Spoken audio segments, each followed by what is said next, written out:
மாநிலத்தில் குற்றங்களை தடுக்க தவறுவது மட்டுமல்லாமல் குற்றவாளிகளையே கட்சி உறுப்பினர்களாக்கி அவர்களுக்கு அடைக்கலம் வழங்குவது வெட்கக்கேடாக இல்லையா என தமிழக பாஜக தலைவர் கடுமையாக விமர்சனம் செய்துள்ளார்.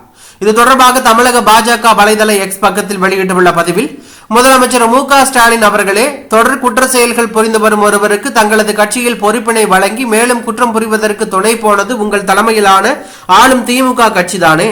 15 வழக்குகள் உள்ள ஒரு தொடர் குற்றவாளி சுதந்திரமாக சுற்றி வர அனுமதி வழங்கி பெண்களுக்கு எதிரான குற்றங்களை அதிகரிக்க செய்வதுதான் திராவிட மாடலின் அடிப்படை கொள்கையா?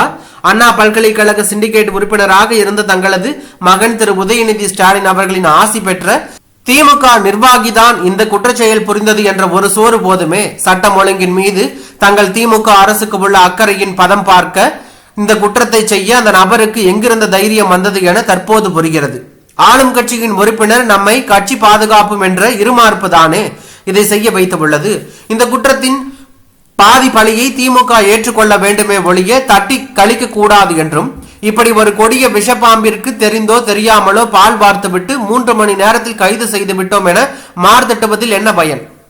கல்வி நிறுவனத்தில் உள்ள அனைத்து சிசிடிவி கேமராக்களும் பழுதாகி இருக்கிறது, எவ்வாறு நம்ப இயலும்? கைது செய்வது போல காட்சிப்படுத்திவிட்டு பின்பு போதிய பாதுகாப்பு இல்லை என்று விடுவிப்பதற்காகவா? கைது செய்த மணி நேரங்களை குறிப்பிட்டு இதனை தினந்தோறும் நடக்கும் சாதாரண நிகழ்வு போல தாங்களும் தங்கள் அரசும் நிறுவ முனைந்தாலும் மக்கள் அதனை நம்பி ஏமாறக்கூடியவர்கள் அல்ல. திமுக ஆட்சி பொறுப்பேற்ற பின்பு நாள்தோறும் குற்றங்கள் அதிகரித்து வரும் நிலையில் இது 10ஓடு 11 அல்ல.